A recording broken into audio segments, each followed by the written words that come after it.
now moving to the time of tributes.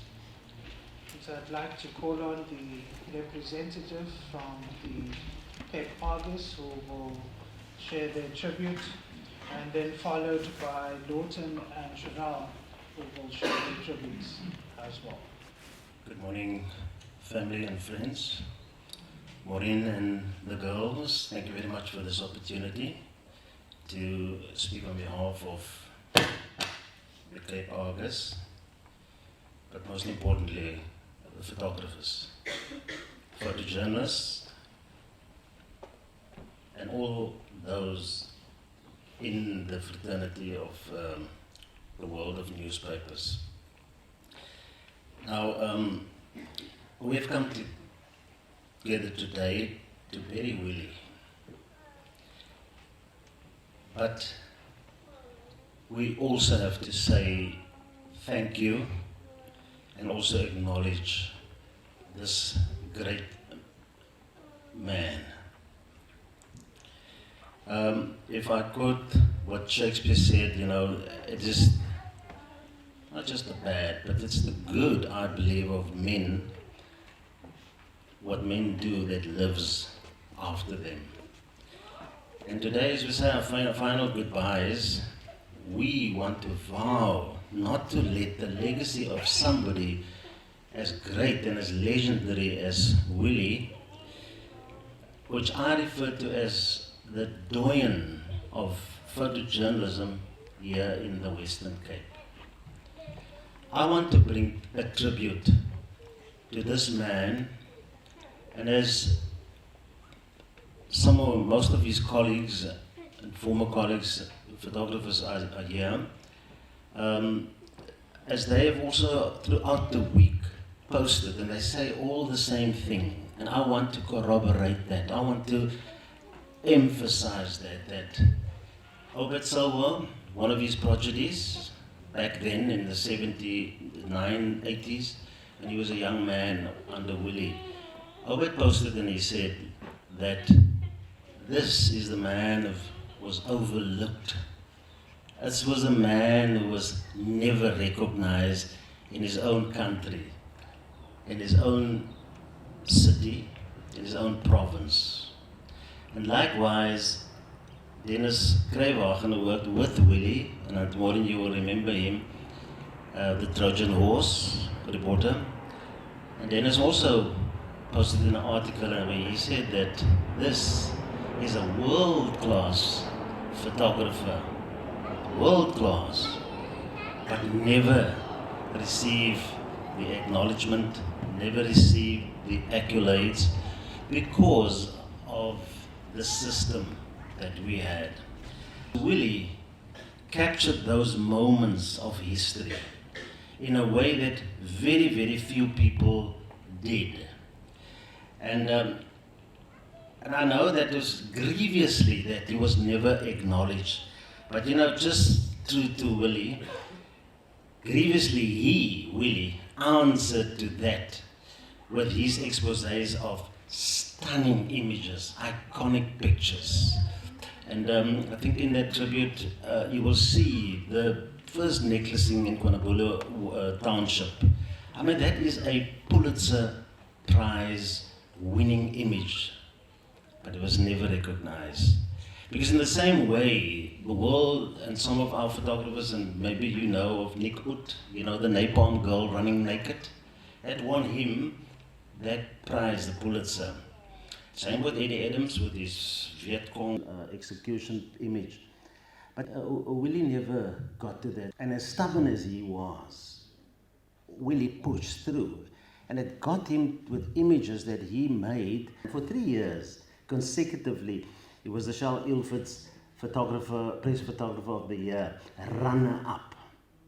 We always, us, the marginalized, will get second best, but never the top.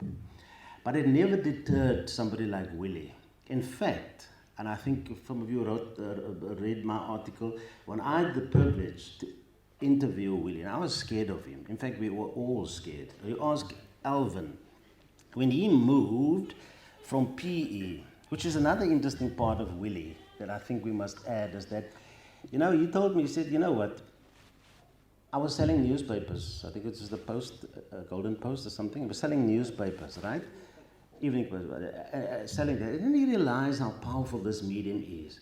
And then Willie just started saying, like, I'm going to get in there. And true to him, he got there, And Willie, as Auntie Maureen was explaining to me on Monday night, he was doing things. He would go out and find pictures. He would get the stuff. If something is happening, Willie would go. And those images, he actually got to the right people. He got it to the drum.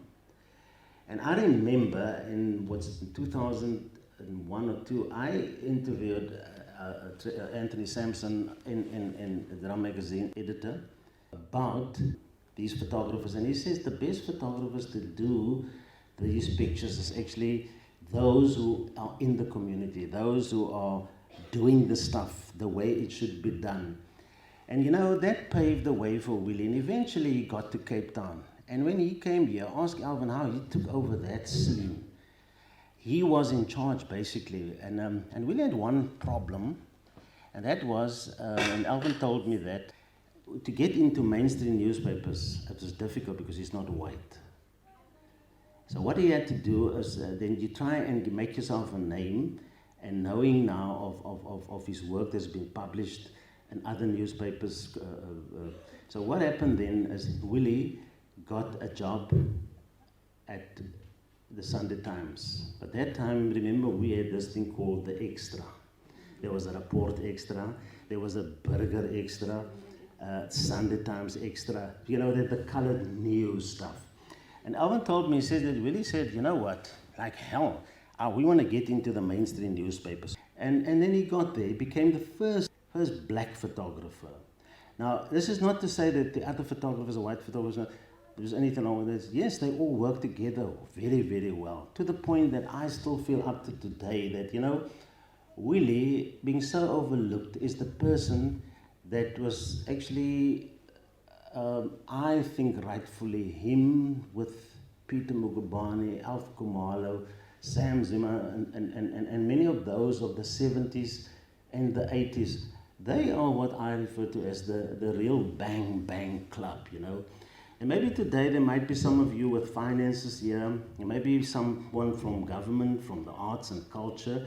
You can maybe help guys like Rashid Lombard and Obit Silva and also Ryland Fisher, who's trying to see how we can actually maintain and keep alive the legacy of these guys. Maybe a movie, a proper bang bang club movie thing, of somebody who was right in there, because Willie is not the kind of photographer that was just there for the kick.